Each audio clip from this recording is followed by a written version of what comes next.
sa fiber at antioxidants ang saging. Pero alam nyo bang ito ay good source din para pagkakitaan? Lalo na kung ito ay gagawing cake with a twist. Naku, alam mo naman po tayo, basta pagkakakitaan bibida tayo dyan. Kita tayo kasama ang owner ng Tita Vic's Banana Cake. Good morning, Tita Vic! Good morning! Good morning, kapatid! Oo, salamat sa pagsama niya sa amin this morning. Pero napakarami, ang babango po ng inyong mga dalang Thank you. Oo, ng mga tinapay. Pero paano po ba at kailan nagsimula ito pong inyong negosyo? Nagsimula ang Tita Vic's 5 years ago. Bale, nung malalaki na yung mga anak ko, na umpisa na ako mabore sa bahay. And then, naisip nung nasuggest yung second son ko na bumalik ako sa first love ko, which is baking. So, kayo talaga po yung mga recipe nyo yan at gumagawa? Dalawa lang kami nung yaya ko sa bahay gumagawa. Naririnig ko nga po itong cake shop nyo ay ang talagang bida dito, yung talagang pinupuntahan at binabalik-balikan ng mga tao ay yung inyong banana cake. Yes. Opo, ano-ano po ba yung mga variants natin ng banana cake? Meron akong 6 na variants, meron akong classic. Which is, saan po This yung classic? one, this is the classic. Ito. Yes, tapos the cinnamon walnut, banana cake, banana tella, Ito yon. with chocolate chips. Sarap. Yes, Oreo with cream cheese. At ito yung best seller ko, yung cream cheese banana cake. Aba. Tapos ito, ano po ba ito? At bale, nung tumami na yung aking mga orders, nagdagdag ako ng ibang product, which is the Aro chocolate cake. Okay. The almond cinnamon, diba? Dahil almond carrot cake. Nagustuhan nila yung lasa, Yes. diba? Nagdagdag ka pa ng iba't ibang mga options. Pero magkano po ba ang naging puhunan nyo noon? Actually, nag-start lang ako 5,000. Talaga? Tapos magkano nang kinikita ninyo every month? Nasa- Malaki-laki na. Yes. Nakakaangat-angat na tayo. Yes. Pero magkano po ba yung isang loaf ng banana bread po sa This inyo? is mga 300. 300 Tapos yung pesos. ibang medyo, like this Auro, 350 per loaf. Wow. Tapos ilang days po yung lead time kapag mag-order sa inyo? At least a day. Pero nag-extra bake naman kami every day. Okay. Meron din po ba kayong physical shop or store, cafe? Meron akong pick-up store, commissary. Pwede sila mag-pick up doon. Pero meron din akong coffee shop na pwede silang doon, dine in. So bago ko po tikman ang lahat ng ito, aside po doon sa ating mga banana cake, nakikita ko po may iba't iba pa po tayong mga cakes dito or pastries. Ano po ito? This is yung mga croissant. Croissant. Blueberry. Ito. Alam ko to, hulaan Spanish ko. Spanish bread. bread. I love Yes. Spanish bread. Tapos ito. Ganun din. Pana chocolate. And then this one. The Sans Rival. So magkano po yung mga, kunyari ito po, itong pistachio? Itong pistachio Sans Rival, meron akong half which is 550.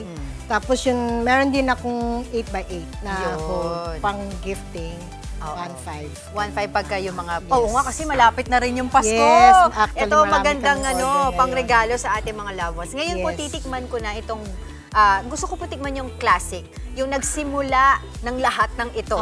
This is the classic. Ito, Yes, titikman natin ito. Kanina nabanggit ni Tita Vicky, 300 to 350 ang kanyang banana cake. Ito, classic. Titikman natin. Sandali lang. Huwag masyadong malaki ang hiwa dahil hindi nakakapoise. Ay, lasang-lasa yung banana. Kasi may ibang mga banana cake ni Tita Vicky na, alam mo, pangalan na lang siya eh. Asan yung banana, Kasi diba? puro artificial flavoring na lang ginagawa. Etong choco chip gusto ko tikman, pwede ba? Pwede ba, Yes. Lahat yan, ma'am. tikman natin yan. Mamaya, tuturuan mo ba ako gumawa ng banana? Of course. Oo, tuturuan ako mamaya ha. Tikman ko nang to last na last itong chocolate na to. Kasi may tayo sa chocolate. With Nutella inside. Hindi, tikman ko na lahat. Lahat ba? Lahat na yun may hiwa mamaya. Babalikan pa natin si Tita Vicky mamaya para turuan tayong gumawa nitong patok na banana cake. Thank you. Eto na! Siyempre, titikman ulit natin itong mga banana loaves na ito. Pero bago natin tikman yan, yung paggawa, di ba? Kita tayo ng 6 digits kada buwan sa mga banana cake na ito. Yan, tingnan nyo, pakita nyo naman. Ayan. Kasama pa rin natin si Tita Vic. Tita Vic, paano nga ba gumawa nitong patok na banana cake? Okay, so para sa umpisa natin, i-prepare natin kailangan lahat ng mga ingredients. Yes! So, Kailangan na tamang sukat ang gawin natin. So, meron tayong butter, Okay. sugar, egg, milk, flour, and And of last, course, yung bida. our banana. Yes, banana. Ang bida sa lahat, di ba? So ano bang klaseng saging po ba yung ginagamit natin kapag nagbe-bake tayo ng So, banana? depende naman sa preference nung gagawa. You can use any banana kung anong gusto nila. Pero madalas ang ginagamit talaga is lakatan. Okay. Pero okay ba? Advisable ba yung mga overripe na mga bananas? Pwede na gawing rin. banana cake? Pwede rin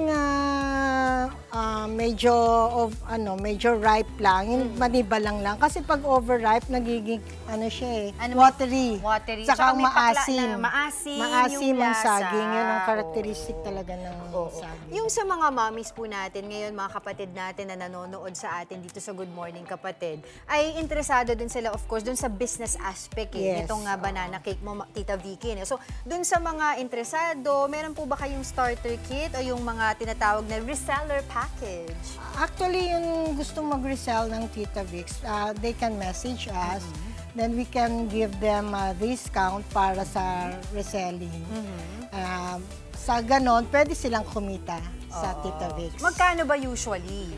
At least meron kaming average na minimum na order para makapag-resell sa Tita Vicks. Ayun. So basta kontakin lang kayo, no? Pero kasi itong loaf na to, naalala ko, sinabi mo sa akin kanina, mga 300 to 350 di ba? So pwede na nilang gawin negosyo yun.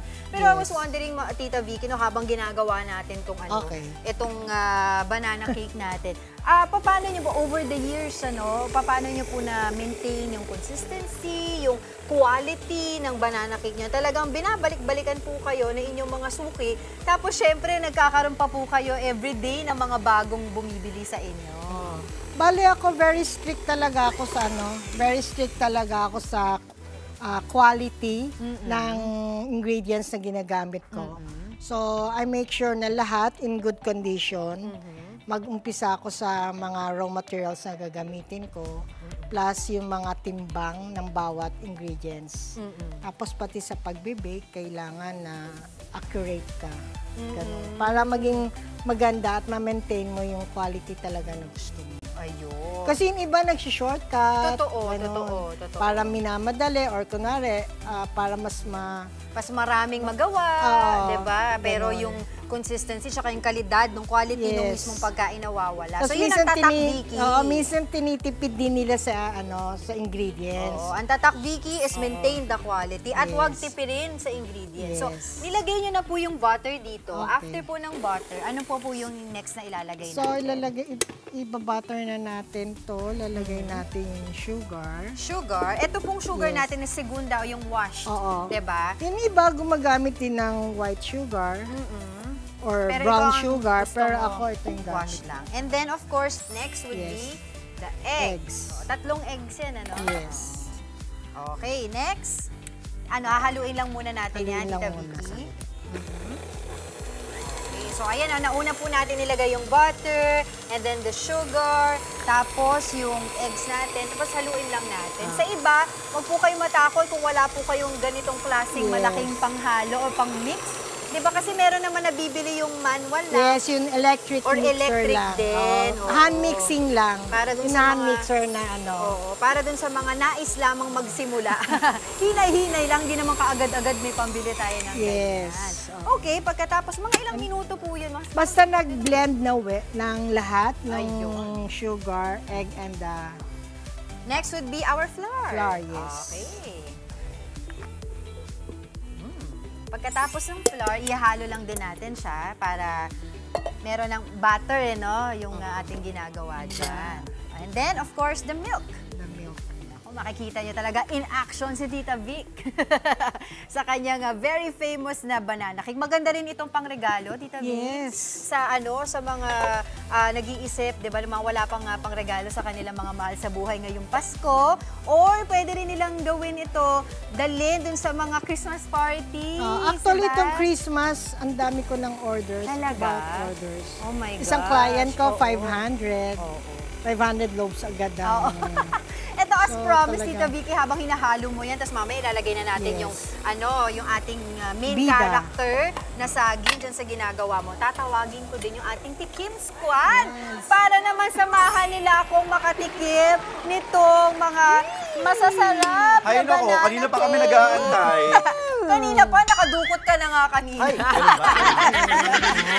Binuking ako ah. Chunky. Alam mo nangyayari dyan, Tita Vic, sabi niyo meron kayong mga 500 na in-order, di ba? Tapos yung mga pinagbibigyan niyo ng ganyan, itatanong din, saan ma-order ito? Actually, Hanggang to, ayan, yes, lumaki na lumaki may yung spread na, clientele, talagang word of mouth. Tama ka dyan. Sarap, may cream cheese dito. Ayun, ayan daw yung Ayan ang bestseller ko. Ito lalo na sa bestseller. mga- Oh, yes. tama natin ang bestseller. Kakaiba. So, i-repeat ko lang, ito yung kanyang banana cake na may walnut sa Yes, taas. cinnamon walnut, Ito yung classic. classic, and then... Nutella with banana chips, And then, Oreo cream Oreo cheese, and and the cream cheese banana cake. cheese. So, na- ako. Go ahead, Mami Chi. Kasi ayoko namang ubusin sa isang araw kahit ang dali eh. Pero gusto ko matagalan. Kailangan ko bang i-ref? Oh, okay lang. Ref. Shelf life. Shelf life niya, sa room temperature, 3 days without ref. Pero kung i-ref mo, maglala siya ng 1 week to 2 weeks. Ako iniinit ko. Gusto ko iniinit. Yeah, Yes, pwede rin me sa too. toaster. O, slice mo na yung iba pa. Ito, tikman natin yan. Tsaka, ito yung classic masarap. Ano, so far, bet Pwede mo mo talaga yung... maistorbo ka dyan. Bet mo talaga to? Huwag niyo ako istorbo. O, bet na bet, Mami Chiki. Masarap, ang sarap po nito. Kasi, Cream cheese. paliwanag ko na po dahil natikman ko na po lahat ah. Ito po yung original. Masarap kung gusto nyo lang ng simple lang na banana cake. Hindi ganun katamis. Saktong-sakto po. Pang regalo, pwede din pang himaga sa Pasko, sa handaan nyo po, sa Noche Buena. Ito naman po yung Walnut. walnut. Di pa natin natitikman yan. Ito yung may Nutella sa loob.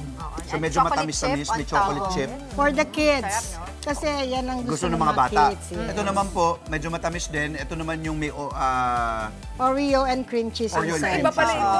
Okay, ba? Ito yung may Oreo, may cream cheese. Ito yung cream cheese lang. Gustong-gusto ko yung cream cheese. Yes. Parang doon ako sa may Oreo. Totoo. O, sige po. Teka, Bula, tanungin ko muna to si Tita Vicky kasi syempre yung mga nagnenegosyo sa atin, hindi naman maaalis, di ba, yung mga challenges, yung mga problema na nakakaharap nila pag sila ay nagnenegosyo. Syempre, sino pa ba ang maigi na makapagpayo sa kanila? Eh, yung eksperto na sa pagnenegosyo si Tita Vicky, ano bang mga discarded tips ang pwede mong ibahagi sa amin? So, minsan talaga may time kasi meron kang lean month, meron kang peak season. So, pag lean month, kailangan marunong ka rin mag-adjust kung paano ang ibang item na pwede mong gawin. Kaya nagdagdag kami ng ibang item aside from from banana cake para hindi magsawa yung customer namin. Ngayon, pag peak season, kailangan talaga consistent ka lang. Huwag ka mag-shortcut. Basta kailangan lahat Saka in maintain order. the quality. Yan ang natutunan ko Very kay important Tita ang quality. Tita Vic, papatikim natin sa mga kapatid natin ha. Ay, okay pa. Sige, Gusto habang mo? tumitikim, oo daw. Ayun yung cream cheese, kitang-kita O, doon. dalawang sa kamay gitna. na, dalawang kamay. Ito na.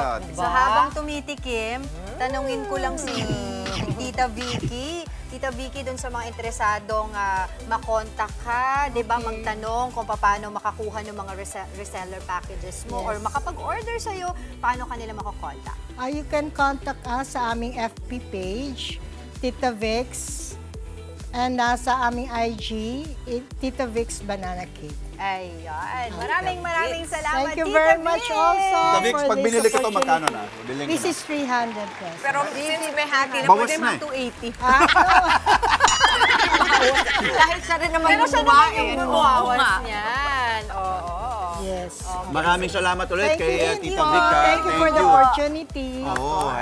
Mga kapatid, Chiki Roa Puno po. Simulan ang inyong araw na puno ng impormasyong kapaki-pakinabang. Sama na sa isang makabuluhang umaga. Tumutok at mag-subscribe sa social media pages ng News 5.